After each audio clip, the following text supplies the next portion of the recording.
Brain Damage 2-Minute Warning for Parents, Chapter 5 by Darren Hamlin. All right, I want to handle this the way I really don't want to handle it. I don't want to say stuff that could change the legacy or the memory of my son, Cody, but I'm going to because I'm hoping that possibly it might help somebody down the line. This story is about the things that I feel so much guilt about, and about things that we missed and things we could have done differently. We always make excuses for our family, right? So in Cody, we had this little bubbly, funny, zany, goofy kid, loving as can be. He wasn't a person who was a fighter or mean or anything like that. He was this amazing athlete, the star of his sports team since he was little. In his sophomore year of high school, his personality began to change. The outgoing, silly boy became introverted. He still had fun, don't get me wrong. He had girlfriends and friends and did all the things a typical teenager does. But things start happening completely out of the blue and out of character for Cody.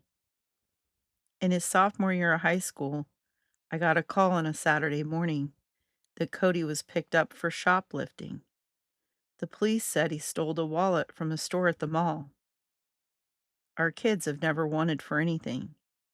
If Cody needed a wallet, he'd get a wallet. We spoiled our kids like a lot of people do. We didn't hold back anything. So I just remember talking to him about it, and usually he would never try to make excuses. He took total responsibility for everything he did until the day he died. But I remember looking him in the eyes and saying, "Cody, why would you do this?" That was the first time I remember looking through him, seeing through him. He didn't have an answer. I could tell he didn't know why he did it. I could just see that deep within his soul that he didn't know. He took responsibility and the punishment, but he couldn't figure out why he did it. It was just such a weird situation. Later, after the football season started, we got a call at 11 at night from a police officer in another city. He said he'd pulled Cody over for swerving, and Cody told him that it was because he was looking at his phone for directions. But they also found an unopened malt liquor can in the trunk of his car. Cody said a friend had thrown it in there, and they eventually let him go. Then, still that night, Cody had the nerve to ask me if he could stay over at a friend's house because they were going to a campfire. I told him to get his butt home, and though he was argumentative with me, he agreed. A while later, we get another call from the police telling us that Cody drove off the road. He said he'd fallen asleep. The officer checked him out to ensure he was not under the influence of anything and released him to go. That always stuck with me. It was so weird for a young guy who's in his best shape of his life for that to happen to him. Two police officers checked him in the same night. Around this time, I noticed that Cody's speech was changing. I had a hard time understanding him. It used to drive me crazy. I'd say, "Cody, could you please quit being a lazy talker?" I just attributed it to him trying to be cool or something. I think now that maybe it had something to do with the brain damage. A doctor would need to tell me that, but it's just one of those things that I look back on now. All through school, Cody never had emotional problems with his girlfriends or friends. He never shed a tear over a girl. He was very cool about it. He never argued. Then he went to college with his high school sweetheart, and he just started falling apart. He'd call us, say that his girlfriend ditched him. He'd call his mom bawling and really upset. I'd say, "Cody, what's wrong with you, man? Get a hold of yourself. Who cares? It's fine." So that was another thing that I look back on now saying, what is this trigger? What happened? His girlfriend did break up with him, and Cody came home. He was working, but still hung up on this girl. And we get a call from her mom saying, Cody's threatening suicide is the first time we'd ever heard of him saying such a thing. Now, I suspected he might feel that way. Talking to him before when he was so emotional, I asked him, "Dude, are you all right? Are you fine? You're not thinking about hurting yourself?" He said, "No, Dad, I'm just really upset." He was in a really bad place, really bad. He let it be known that he was going to kill himself, so we took him and had him committed that night to psychiatric care. Come to find out, he'd been using some drugs. Another red flag moment. Following that, he got clean and seemed to be doing fine. We met up at our daughter's house somewhere around Easter of 2016. It was all of the family, and Cody came in and was not acting right. I didn't know if he was on something or drunk. He admitted he had been drinking, and I got really fed up with him and said, "Look, man, I don't know what the hell is going on with you, but here's what's going to happen. I'm going to come to Ohio University and have you tested for drugs. I'm going to take you personally to a hospital. We're not going to buy an over the counter test. If I find out you're back doing drugs and stuff, we're bringing you home. You're not going to school anymore. We'll cut that out until you're right."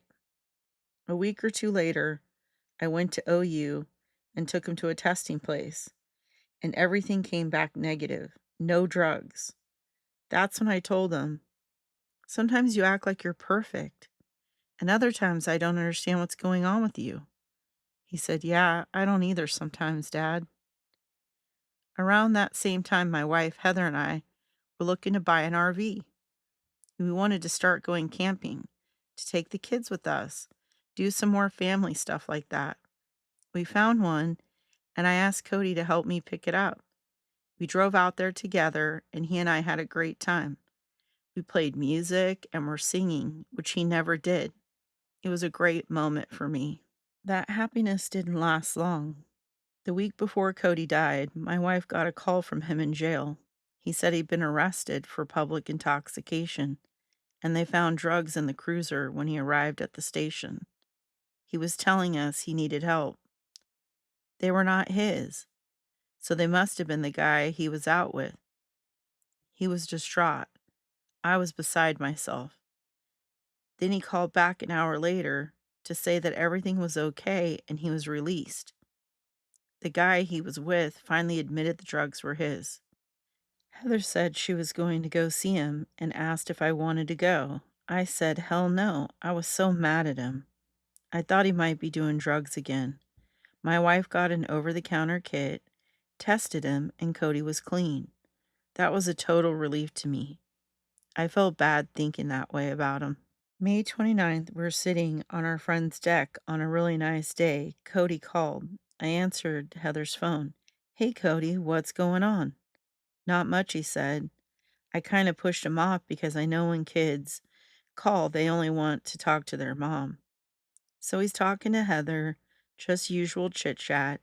He and his grandpa were out on the boat fishing. All of a sudden, Heather is saying, "Cody, Cody, Cody."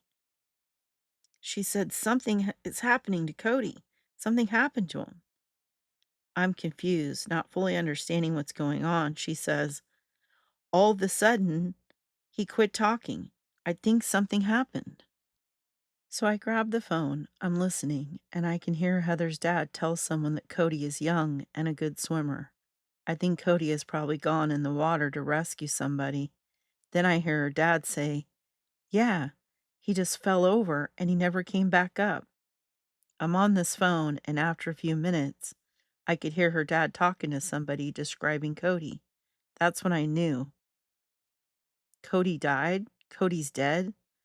Of course. Her dad doesn't know that Cody's phone's there because he's actually jumped in the water after him. I couldn't listen anymore because I knew my son was gone. I hung up the phone. We were trying to call Cody's girlfriend, who was there at the lake. We all lost communication. Nobody would answer, and nobody would call us, so we knew what happened. We got on the road. We couldn't drive, so a friend drove us. It's a 3-hour trip. Finally, we get a hold of his girlfriend. She had been asleep in the cabin. We told her we thought something happened to Cody, and she said, "Yeah, there's a helicopter and stuff." She hung up the phone to find out what was going on. By the time we called our daughter to let her know, we got a hold of somebody who said they were taking Cody to Miami Valley Hospital. We stopped there and went to the emergency room, but Cody wasn't there. The staff there made a call and said, "Yeah, he's at the coroner's and you can't go over there." So we ended up going home and waiting. It was crazy, unbelievable, and surreal. I wouldn't wish that on anybody. The events of that day are still the hardest to talk about and even think about. This is what happened from Heather's dad's point of view. Cody was standing up in the boat, had his phone crocked in his ear on his shoulder. He had a cast out on the fishing pole. The line was in the water. He was talking to his mother on the phone. All of a sudden, Cody's arms go straight out in front of him, and he kind of shook. Everything dropped, and Cody went straight over the boat into the water. He said he didn't fight. He said there wasn't a single bubble that came up.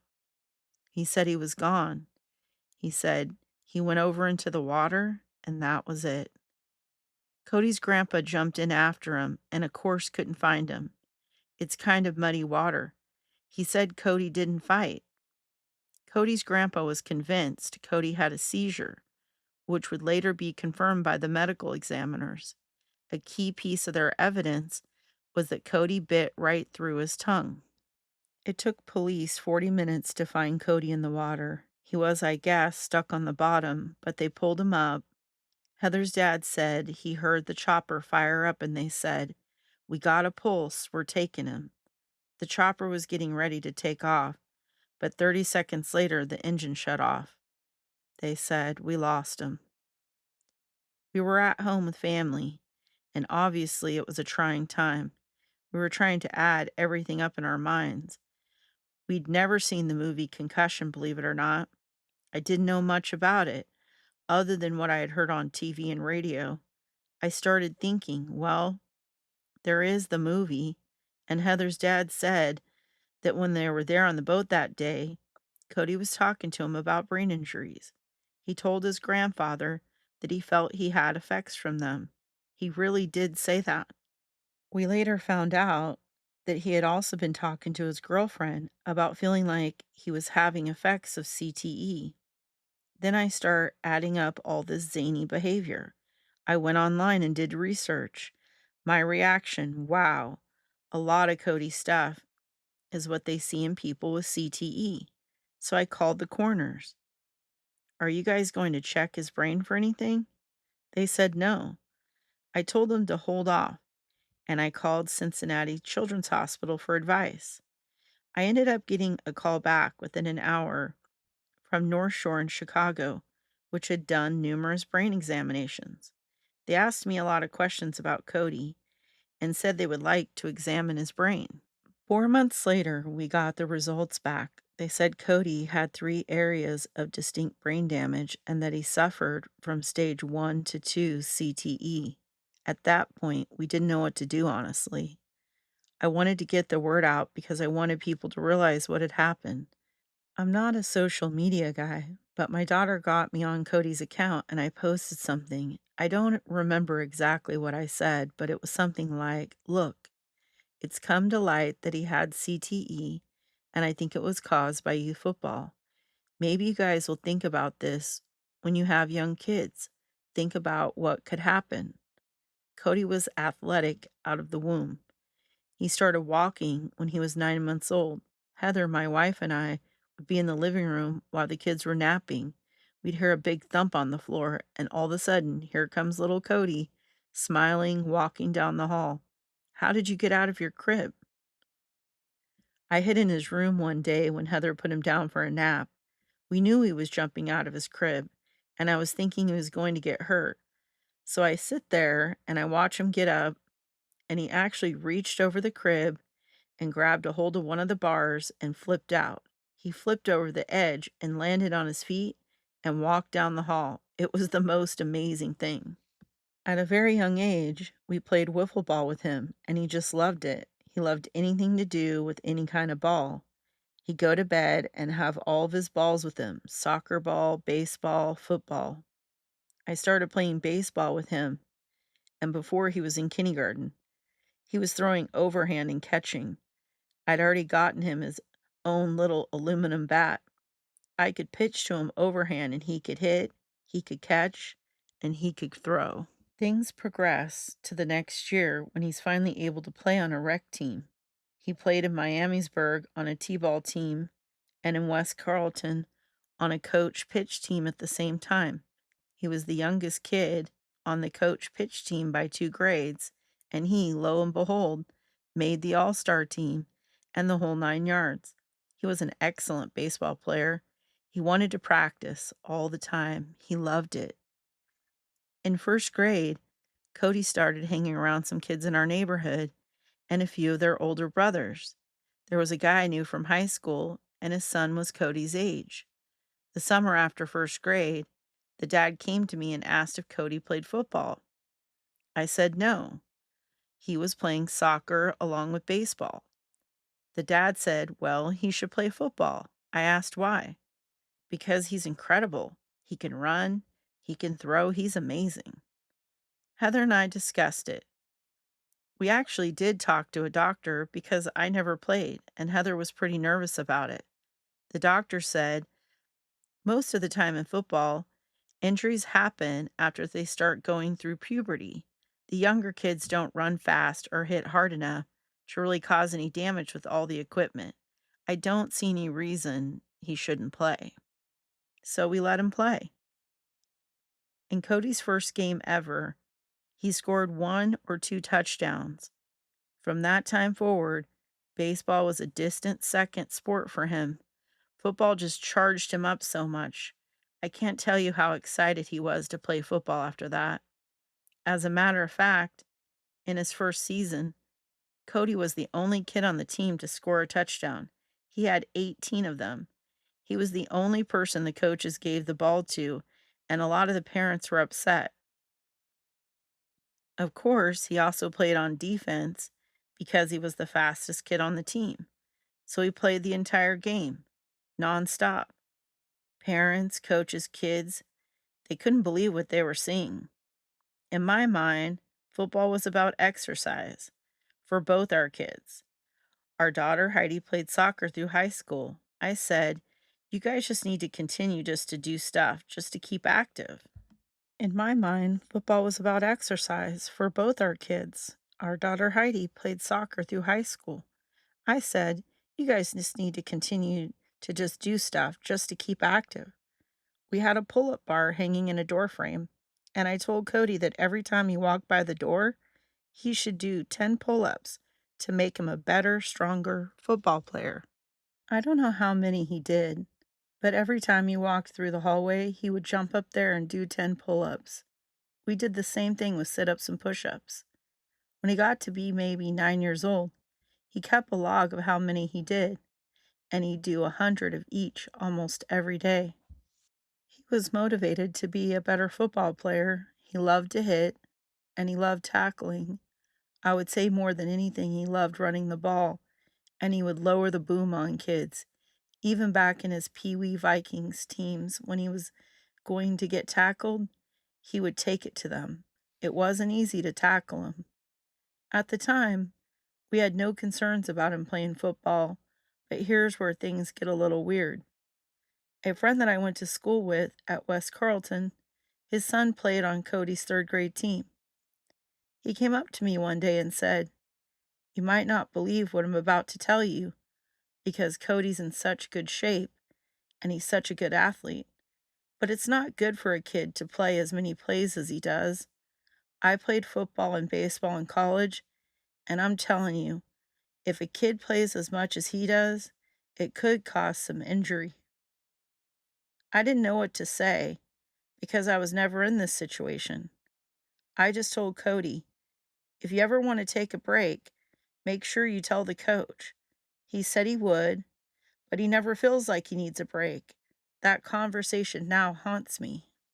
In Miamisburg, the youth football teams practice every day except Saturday and Sunday. So the kids would practice 2 hours in the evening, Monday through Thursdays, and sometimes on Fridays too. They play their games on Saturday, and Sunday was a rest day. Leading up to the season, we practiced 6, 8 weeks before the first game. They did a lot of hitting and a lot of running and a lot of drills. These are kids, I'm talking little kids. Cody started complaining of his knee hurting. Our fifth grade team was scrimmaging a sixth grade team. And of course, the sixth grade kids were really trying to put it to the younger kids. Cody came over to me during the game and said, "My knee is hurting me." He pointed to his kneecap. Dumb dad, I said, "Well, that doesn't seem like a ligament or anything. That might be growing pains or something, Cody. I don't know," I told him. "If you need to sit out, sit out." And he did. The next week was the first game of the season. He started the game and then sat out for a couple of plays and he got up. He's on the sideline all itching to run. He tells the coach, "I feel better." And they put him in for a few plays, but then he was out for the rest of the game. He said his knees hurt too much.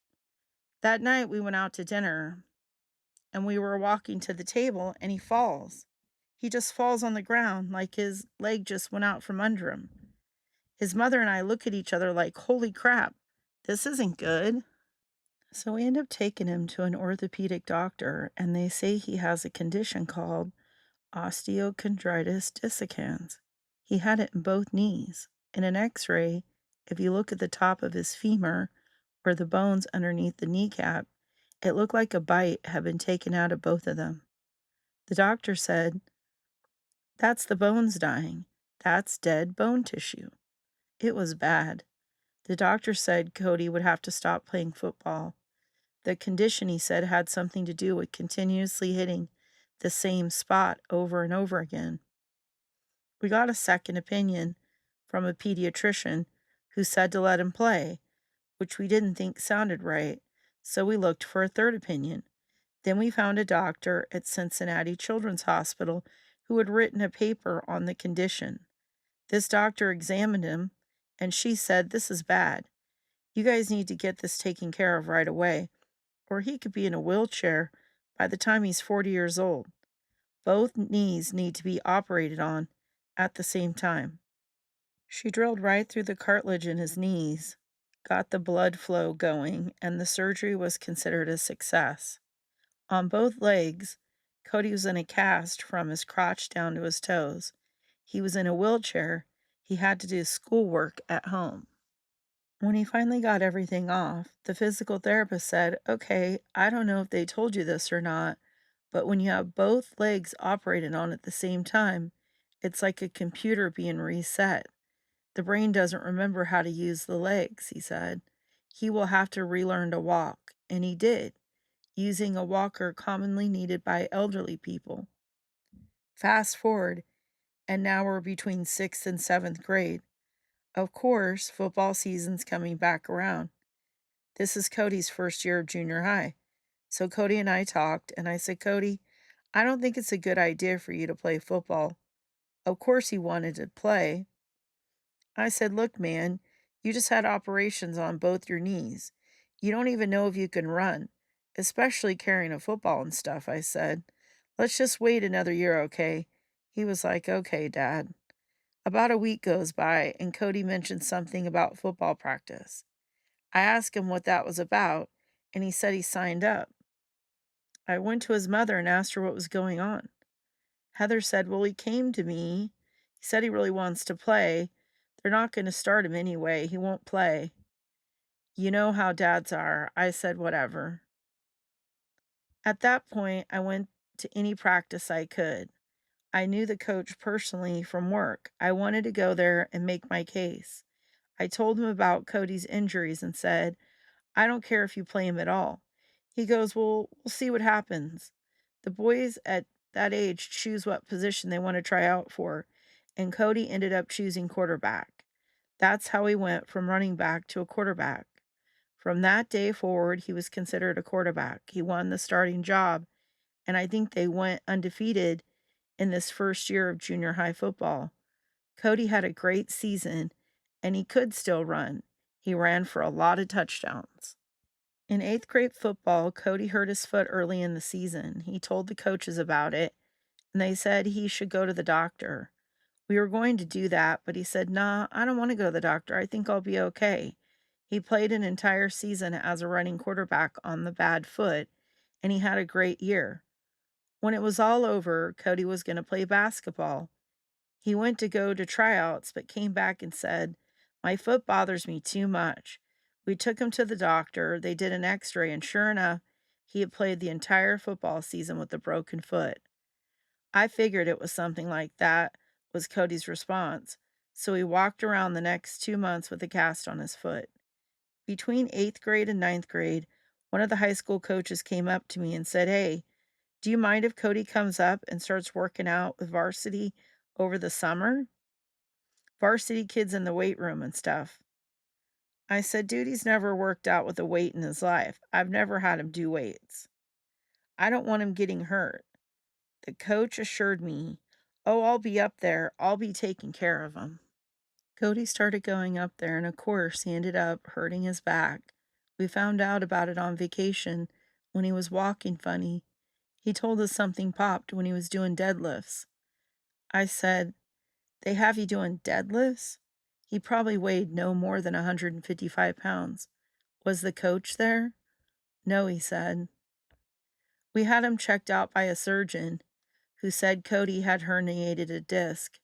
Cody was worried about not being able to play. The doctor said he doesn't have any alignment issues. His spine is perfectly straight. He's got a strong back. A lot of people have herniated discs even at young ages.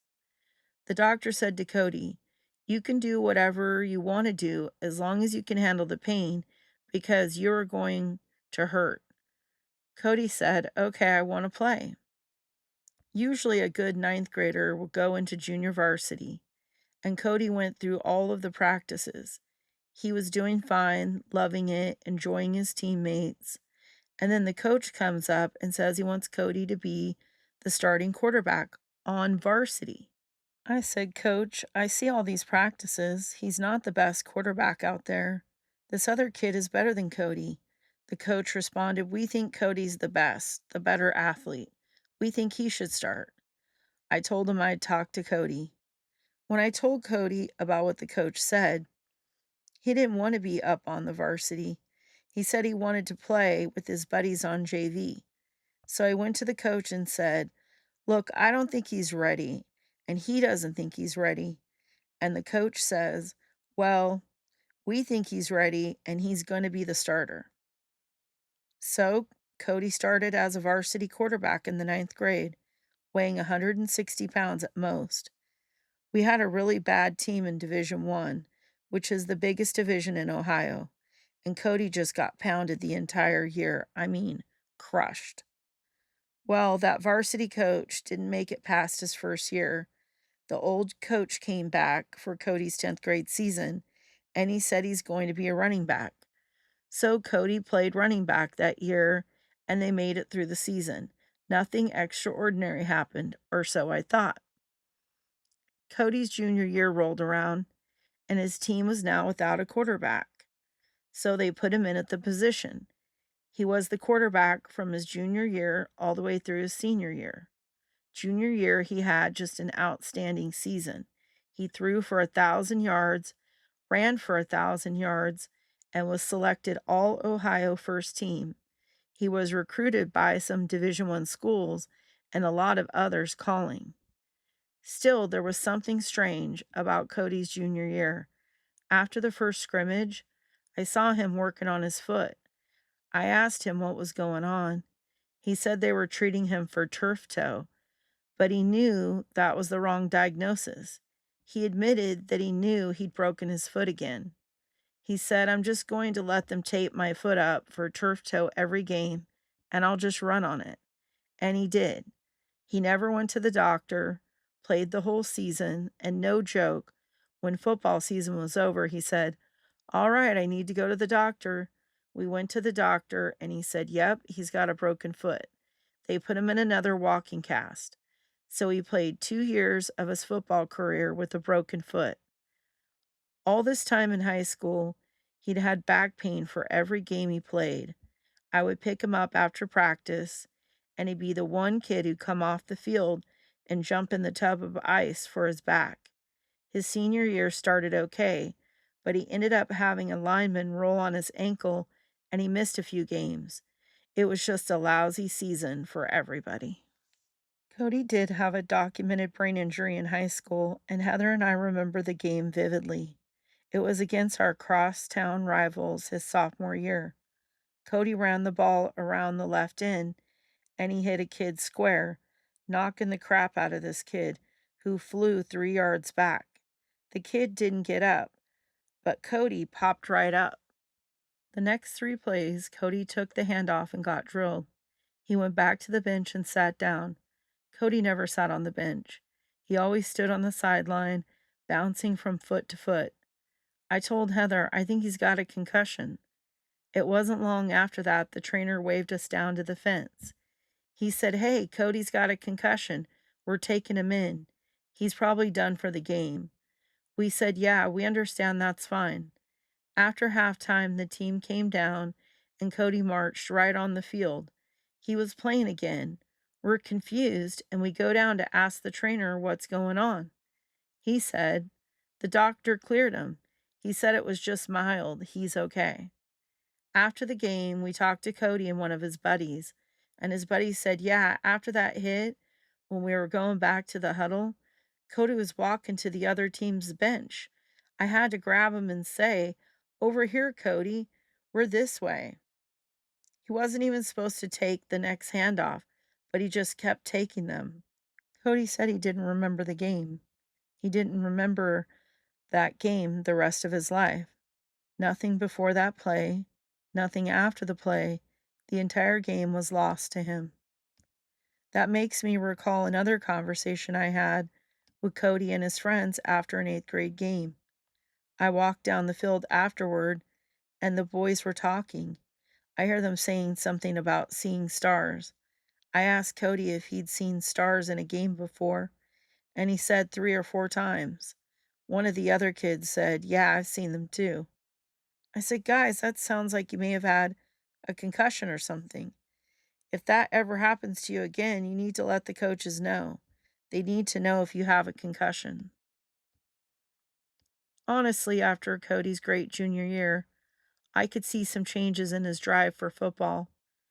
I could see he just didn't have it as much. He went to some combines and did well. Watching the other kids, to me, was a standout. He just looked phenomenal. After another combine one day, I told him there would be another the next day. He said, "You know, Dad, I don't want to do it." So I kind of knew that he didn't have the drive like he used to, and I felt like he was in pain a lot. I felt like he didn't want to play, but didn't want to tell people. He got plenty of calls from colleges, but I don't think he wanted to talk to them much, and so he didn't play football after high school, at least for a while. Cody went to Columbus State College for a year and did well in his classes, including making the dean's list. He moved in with some buddies, and his sister was going to Ohio State, which is right next door. But after his first year at Columbus, he came home and said he wanted to play football again. I told him he needed to be checked by a doctor first. After looking at Cody's MRIs, the doctor said, "You don't need to be playing football anymore. No more contact sports the rest of your life. You should be done." Cody said, "Well, I did it in high school. Nothing's changed so that I can do it now." The doctor said, "I'll tell you what, you can do it, but I'll bet you don't last 3 practices because college is different than high school." Sure enough, after his third practice, Cody called and said, "I can't do it. My back hurts too much. I'm done." When Cody got back home, we had a surgeon examine him. He discovered a previously undiagnosed broken disc.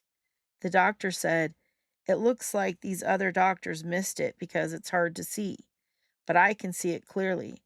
I would say that he played his entire varsity career with it because the bones are so rounded where they've been rubbing up against each other.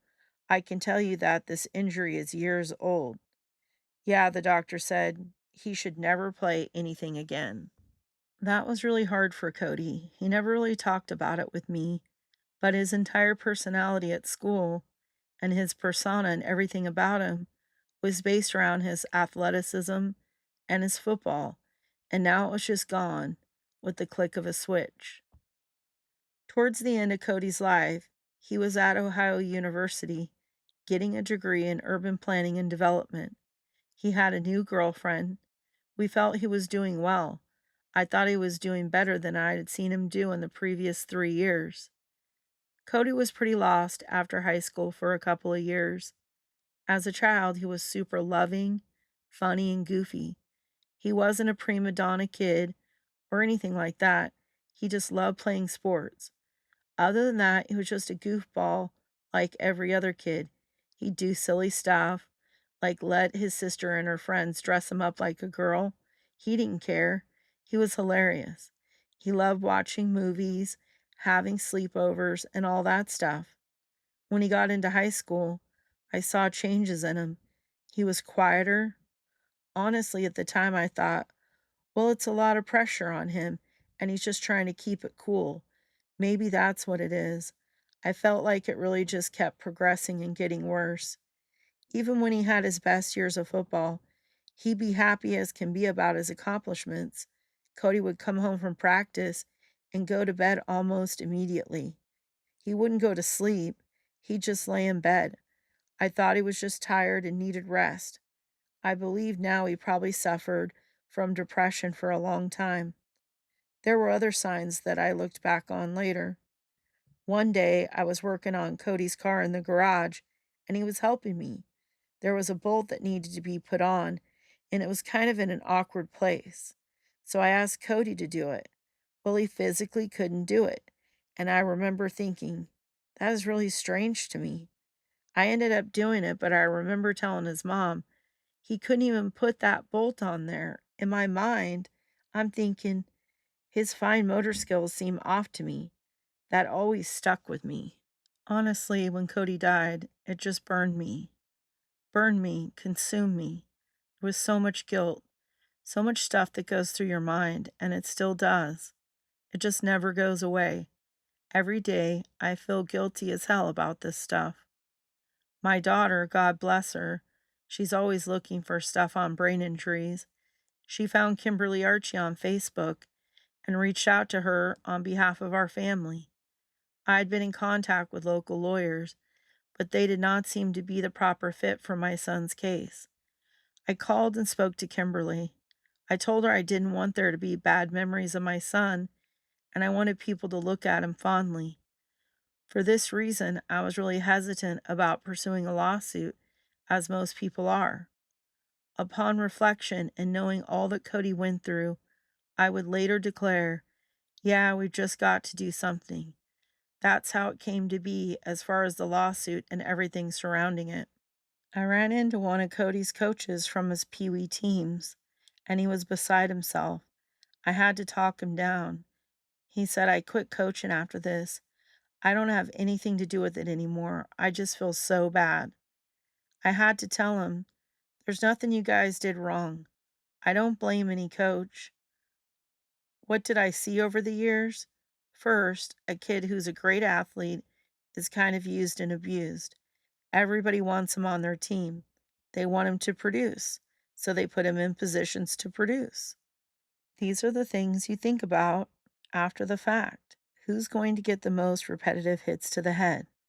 The kid who's the best player, who gets all the playing time? My kid ran the ball all the time. He played on defense all the time. At the time, we had no idea helmets weren't made or tested for kids, or that with each hit, the helmet made the impact cause even greater harm. At Cody's practices, when the coaches had a young kid who they wanted to test at linebacker, guess what they'd do? They'd give the ball to my son and they'd say, go out there and see what this kid is made of. I watched it for years and years and years, not knowing exactly what I was seeing. I think about what happened to my son's knees and how it relates to brain damage and later CTE. The doctor told us the bones in his knees were dying because he had a deep bruise that never healed. This was because every time it would start to heal, he'd get another knee bruise. Think about that on your brain in the helmet. If you get hit in the same place, you get a spot on your brain. It starts to heal, but it gets hit again and again, and it's never going to heal. Hearing the negative stuff from critics has been hard. We had to talk our daughter down a little bit. Finally, I said, "Look, you just got to get off social media and stop listening to that stuff." It's really disturbing that there's brain injury and CTE data out there and that people will still think, what's the big deal? That's totally bizarre.